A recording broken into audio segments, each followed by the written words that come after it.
Here I have Realme Narzo 50i Prime, and today I'm going to show you how to enable camera watermark on this device.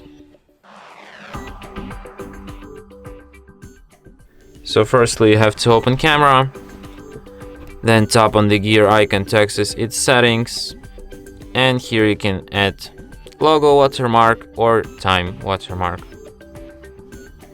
So now let's take a photo just for an example how it will look like. So as you can see, shot on Realme and also timestamp. So yeah, and that's it. Thanks for watching. If you find this tutorial useful, don't forget to hit that like button and subscribe to our channel.